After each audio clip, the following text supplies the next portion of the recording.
네, 형사소송법 강의 시간입니다. 지난 시간에는 상소에 관한 일반적인 공부를 했는데 이번 시간에는 그 상소의 구체적인 모습인 항소, 그리고 상고, 항고 등에 대해서 공부해 보도록 하겠습니다. 지난 시간에 공부한 것이 상소 총칙, 상소 통칙 이렇게 부를 수 있다면 지금부터 오늘 하는 공부는 상소 각칙이라고 할 수 있겠습니다. 그럼 먼저 항소에 대해서 살펴보도록 하겠습니다. 네, 항소라는 것은 제1심 판결에 불복해서 제2심 법원에 제기하는 상소를 항소라고 부릅니다. 그렇죠? 그래서 항소라는 것은 1심 판결에 대한 불복이다. 그런데 예외적으로 372조는 1심 판결에 대해서 항소하지 않고 바로 대법원에 상고할 수 있는 경우를 규정하고 있는데요. 이를 비약적 상고라고 부릅니다. 굳이 항소심을 거칠 필요 없이 대법원으로 가도 좋겠다는 생각인 거죠. 그래서 1호에서 보면 원심 판결이 인정한 사실에 대하여 법령을 적용하지 아니하였거나 아예 법령을 적용하지 않았거나 법령 적용에 착오가 있는 때에는 항소심을 거치지 않고 바로 대법원에 상고할 수 있겠습니다. 또 원심 판결이 있은 후에 형의 폐지나 변경 또는 사면이 있는 때에도 항소를 거치지 않고 바로 대법원에 상고할 수 있겠습니다. 이와 같은 경우가 비약적 상고에 해당한다. 그에 반해서 항소는 1심 판결에 대한 불복으로서의 상소다는 것이 항소의 의의라고 할 수 있겠죠. 그러면은 이와 같은 항소심은 어떤 구조를 갖고 있느냐에 대해서 살펴볼 텐데요. 일단 입법주의로는 세 가지가 논의가 됩니다. 첫째로는 복심입니다. 둘째로는 사후심이고 셋째로는 속심입니다. 복심이라는 것은 원심 판결을 전부 없었던 것으로 돌려버리고 처음부터 새로 재판하는 것이죠. 그래서 독일 형사소송법이 이러한 복심주의를 취하고 있다고 하고요. 사후심은 원심 판결 자체를 심판 대상으로 삼아서 원심 판결의 적법 여부를 심사하는 것입니다. 원심 판결이 제대로 됐는지 안 됐는지를 살펴보는 거죠. 속심은 제1심 법원의 심리 결과를 토대로 하면서도 항소심이 새로운 사실과 증거를 추가해서 판단을 행하는 것입니다. 마치 1심 판결 변론이 종결됐다가 변론이 재개되면 계속해서 심리하는 것처럼 1심 판결이 선고된 것을 토대로 하면서 심리 결과를 토대로 하면서 항소심에서도 계속 사실과 증거를 추가해서 판단을 행하는 것으로 미국과 일본의 형사소송법이 취하고 있는 입법주의라고 하는 것이죠. 그러면 우리 형사소송법의 항소심 구조는 과연 무엇일까? 사후심이라고 하는 사후심설의 견해와 속심설이라고 하는 속심설의 견해가 있는데요. 헌법재판소 판례를 보면 대법원 입장도 마찬가지입니다만은 헌법재판소 2008 헌바 67 결정을 보면 형사 항소심이 원칙적으로 속심 절차로 형성이 되어 있다고 합니다. 그래서 속심 절차라고 하는 것은 아까 위에서 본 것처럼 제1심 법원의 심리 결과를 토대로 해서 계속해서 사실과 증거를 추가 조사하면서 판단을 하는 것이지요. 그래서 그와 같이 계속해서 심판을 했으니까 항소 이유가 있으면 어떻게 합니까? 항소심에서 스스로 재판을 합니다. 자판을 한다는 것이죠. 스스로 자판하는 것이 항소심의 원칙이다. 그러면은 자판을 한다는 얘기는 결국 속심 절차로 구성되어 있다는 반증이 된다고 할 수 있죠. 계속해서 심리를 했으니까 그 심리한 법원에서 스스로 재판을 하게 되는 것이죠. 파기 자판과 파기 환송, 파기 이송 이런 것에 대해서는 나중에 상고심을 공부하면서 더 자세히 보겠습니다만 파기 자판을 하는 것을 원칙으로 삼고 있다는 얘기는 그것이 속심 구조다는 것을 나타낸다고 볼 수 있겠습니다. 이와 같이 항소를 제기해서 항소심의 심판을 받으려면 항소할 만한 이유가 있어야 됩니다. 그렇죠? 항소 이유라는 것은 결국 항소권자가 적법하게 항소를 제기할 수 있는 법률상의 근거를 말합니다. 그래서 항소 이유서에 관해서 361조의 3의 제1항은 항소인 또는 변호인은 전조의 통지를 받은 날로부터 20일 이내에 항소 이유서를 제출을 해야 됩니다.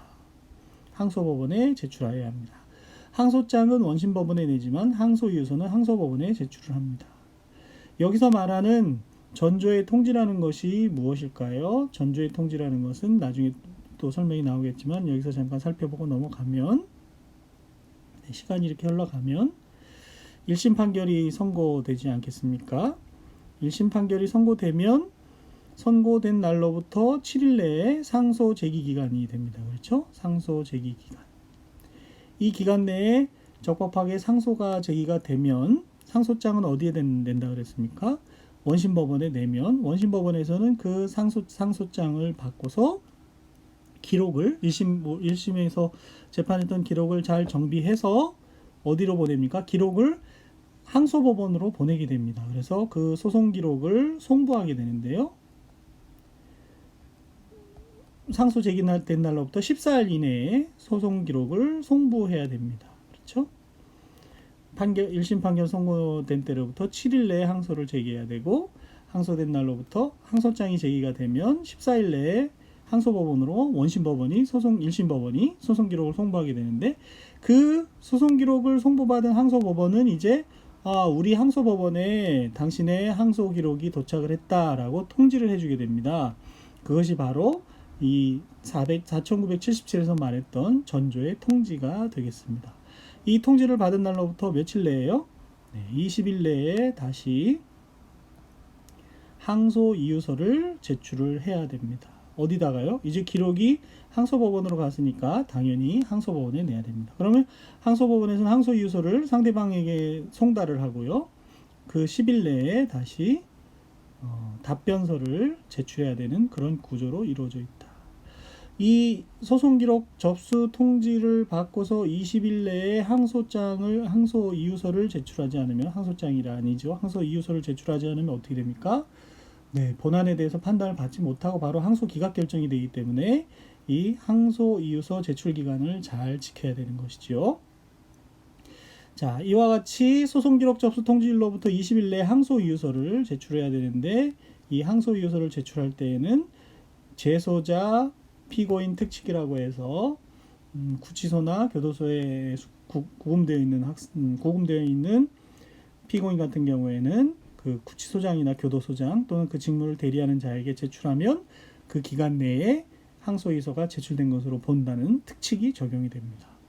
361조의 4 1항에서 보는 것처럼 항소인이나 변호인이 전조 1항의 기간 내에, 이 전조 1항의 기간 내라는 것은 위에서 빗금칠 부분이죠. 소송기록 접수 통지를 받고서 20일 내에 항소 이유서를 제출하지 아니한 때에는 결정으로 항소 기각을 당하게 되기 때문에 조심해야 된다고 실무에서 말씀드렸습니다. 물론 예외가 있습니다. 직권조사 사유가 있거나 항소장을 제출할 때, 이미 이 항소장을 제출할 때, 여기서 말하는 상소는 결국 2심, 1심에 대한 거니까 항소가 되겠죠. 이 항소장을 제출할 때 이미 항소 이유서를 기재했으면 예외가 될 수 있다는 거죠. 직권조사 사유가 있거나. 그래서 직권조사 사유가 있는 경우에 관해서 364조 2항은 항소법원은 판결에 영향을 미친 사유에 관하여는 항소 이유서에 포함되지 않더라도 직권으로 심판할 수 있다. 그런 경우가 아니면 항소 이유서를 제출하지 않게 되면 항소 기각 결정을 받게 되니까 실무에서도 조심해야 되는 내용입니다. 그렇다면 그와 같은 항소 이유에는 어떤 것들이 있을까요? 항소 이유에 대해서는 361조의 5에서 규정을 하고 있습니다. 항소 이유라고 해서 규정을 하고 있는데, 크게 15개의 인재가 있는데 그 중에서 삭제된 것들이 있기 때문에 5호나 6호 또 10호 이런 것들 삭제된 것이 있기 때문에 13개라고 볼 수 있는데요. 1호에서는 판결에 영향을 미친 헌법법률 명령 또는 규칙 위반이 있는 때를 규정하고 있고, 14호에서는 사실의 오인이 있어서 사실을 잘못 인정을 해서 판결에 영향을 미칠 때 이렇게 돼 있습니다. 그래서 1호하고 14호는 판결에 영향을 미친 때라는 조건이 더 붙게 되기 때문에 이것을 상대적 항소 이유라고 부릅니다. 상대적 항소 이유, 즉 판결에 영향을 미쳤을 때 항소 이유가 되기 때문이죠. 그 밖의 사유들은 절대적 항소 이유가 됩니다. 네. 판결에 영향을 미쳤는지 안 미쳤는지에 관계없이, 예를 들어서 15호에 보면 형의 양정이 부당하다고 인정할 사유가 있는데, 네, 형량이 너무 높거나 형량이 너무 과하게 되면 판결에 영향을 미쳤는지 따지지 않고 그 자체로 항소 이유가 될 수 있고, 또 나중에 배울 13호에서 보시면 재심 청구의 사유가 있는 때도 그렇고요. 12호도 삭제가 됐네요. 판결에 이유를 붙이지 아니하거나 이유에 모순이 있는 때에는 영향이 있거나 없거나 역시 절대적 항소 이유가 되는 것이죠. 그런 식으로 항소 이유가 구성이 되어 있는 것을 볼 수가 있습니다. 항소 이유에 대해서 좀 더 자세히 좀 더 알아보기 위해서 판례에 대해서 살펴보도록 하겠습니다. 먼저 2015년에 선고된 2015도 8243 판결을 보시면요. 저희가 피고인의 진술 없이, 즉 출석 없이 재판할 수 있는 경우에 대해서 공부한 적이 있는데, 바로 그와 같은 경우에 대해서 사례가 등장을 하는데요. 사형 무기 또는 장기 10년이 넘는 징역이나 금고에 해당하지 아니하는 사건에 대하여는 소송 촉진 등에 관한 특례법 23조에 따라서 1심 공판 절차에 관한 특례가 인정이 됩니다. 어떤 특례가요? 피고인에 대한 송달 불능 보고서가 접수된 때로부터 6개월이 지나도록 피고인의 소재를 확인할 수 없는 경우에는 피고인의 진술 없이 재판할 수 있는 특례가 인정이 됩니다. 다만 그런 특례 규정에 따라서 피고인의 진술 없이 유죄 판결을 받고 그 판결이 확정된 피고인이 만약에 책임을 질 수 없는 사유로 공판 절차에 출석할 수 없었던 경우에는 피고인 등이 소송촉진법 23조 1항 재심 규정을 두고 있다는 건데요. 거기서 이에 의하여 판결이 있었던 사실을 안 날로부터 14일 이내에 제1심 법원에 재심을 청구할 수 있습니다. 나 아무런 책임 없이 재판을 출석하지 못한 상태에서 유죄 확정 판결이 되었다는 얘기죠. 만약 책임질 수 없는 사유로 기간 14일 이내에 재심 청구를 하지 못한 경우에는 그 사유가 없어진 때로부터 14일 이내에 역시 재심을 청구할 수 있겠죠. 재심에 대해서는 이제 다음에 또 공부를 하겠습니다만은, 자, 4983에 보시면 이 사건 특례 규정에 따라 피고인의 진술 없이 유죄를 선고하여 확정된 제1심 판결에 대하여 피고인이 이 사건 재심 규정에 의하여 재심을 청구하지 않고 피고인 또는 대리인이 책임질 수 없는 사유로 인하여 항소 제기 기간 내 항소를 제기할 수 없었다는 것을 이유로 해서 항소권 회복 청구를 해서 인용이 된 경우에 그 세 사유 중에 피고인이 책임질 수 없는 사유로 인하여 공판 절차에 출석할 수 없었던 사정을 포함하고 있다면 이는 이 사건 재심 규정에 의하여 재심 청구의 사유가 있음을 주장한 것으로서 아까 보신 것처럼 13호에 보면 재심사 청구의 사유가 있는 때도 항소 이유가 된다는 것이죠. 결국은 항소 이유를 주장한 것으로 보는 것이 타당하겠다. 따라서 위 경우에 항소심으로서는 재심 규정에 의한 재심 청구의 사유가 있는지를 살펴야 하고, 그 사유가 있다고 인정되면 다시 공소장 부분을 송달하는 등 새로 소송 절차를 진행을 해야 됩니다. 재심이라는 것은 단어 자체에서도 볼 수 있는 것처럼 다시 심리한다는 얘기는 다시 재판한다는 얘기랑 이제 일맥상통하는데, 다시 심리해야 되기 때문에, 다시 재판해야 되기 때문에 공소장 부분부터 다시 송달하는 공판 절차를 진행을 해야 되는 거죠. 그렇게 해서 1심 판결을 파기하고 새로운 심리 결과에 따라서 판결을 해야 되는 사안이었던 것입니다.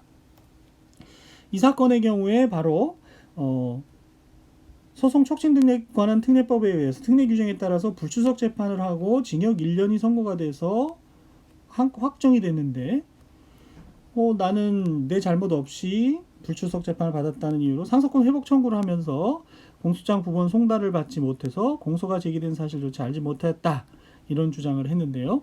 이에 대해서 법원이 항소권 회복 결정을 했는데 어떻게 해야 된다고요? 이거는 항소권 회복 결정 사유라기보다 사유가 아니라 재심 청구의 사유, 금방 저희가 봤던 재심 청구의 사유가 있는 것으로서 새로 재판을 해 주어야 한다, 이런 얘기가 되겠죠. 그래서 이 판례를 살펴보는 이유는 항소 이유 중에 여러 가지가 있는데 그 중에서 재심 청구 사유가 있는 경우에 대해서 살펴봤고, 그 사례로서 소송 촉진 등에 관한 특례법 규정에 의해서 피고인의 진술 없이 재판을 할 수 없는 경우에 있었는데도 했다는 경우가 문제가 된 것이 되겠습니다. 네. 피고인의 불출석과 더불어서 항소 이유에 대해서 또 다음에 공부할 재심에 대해서 생각해 볼 수 있는 그런 판례가 되겠습니다. 한편 이와 같은 항소 이유 1호부터 15호까지 적어놓은 항소 이유에는 앞서 설명드린 바와 같이 판결에 영향을 미친 경우에 하나여 항소 이유가 되는 상대적 항소 이유, 예를 들면 제1호와 제14호가 그랬겠죠.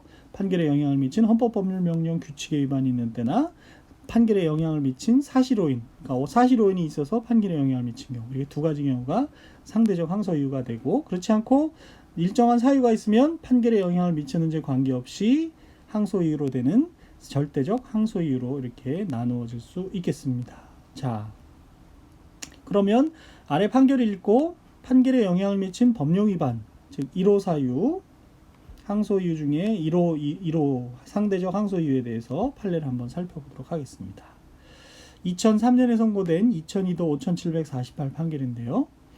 자, 원심은 피고인이 교통사고를 내고 바로 차량을 세운 뒤 다른 공동피고인과 함께 피해자를 병원으로 데리고 가서 치료를 의뢰하였고, 네. 같은 날 진술조서를 작성하는 경찰관에게, 진술조서는 참고인에 대해서 작성하는 거니까요. 자신은 여자친구인 피해자를 만나러 나갔을 뿐 이 사건 교통사고와 무관하다며 범행을 부인을 한 사실을 인정한 다음에 피고인이 과연 피해자에 대한 구호 조치를 적극적으로 한 상태에서 단지 범행을 부인한 것만으로 특정 범죄 가중처벌 등에 관한 법률 위반, 도주 차량, 흔히 저희가 뺑소니라고 일반인들이 말하는 특가 도주라고 실무에서 많이 얘기합니다. 특가 도주죄가 성립된다고 보기 어렵다고 원심에서 판단을 하고 무죄로 판단을 했고요. 1심도 2심도 그와 같은 이유로 무죄로 판단을 한 것입니다. 근데 과연 그러한 판단에 법령 위반이 있는지를 살펴보게 된 것이죠. 무죄가 나오니까 검사가 이제 상고를 했겠죠. 대법원에. 이와 같은 원심의 판단은 대법원에서 다음과 같은 이유로 받아들이기 어렵다고 했습니다. 왜 그러냐면 4991에서 보시면 특가법 5조의 3 1항에서 정하여진 피해자를 구호하는 등 도로교통법 50조 1항의 규정에 의한 조치를 취하지 아니하고 도주한 때라고 하면서 이제 법리 해석을 하는 거죠. 사고 운전자가 사고로 인하여 피해자가 사상을 당한 사실을 인식하였음에도 불구하고 자기가 사고를 내고 그로 인해서 피해자가 다치거나 죽었다는 것을 알면서 도로교통법 50조 1항의 규정에 의한 조치를 취하지 않은 때에 않고 사고 장소를 이탈하여 사고를 낸 사람이 누구인지 확정할 수 없는 상태를 초래하는 경우가 바로 특가 도주에서 말하는 경우에 해당한다.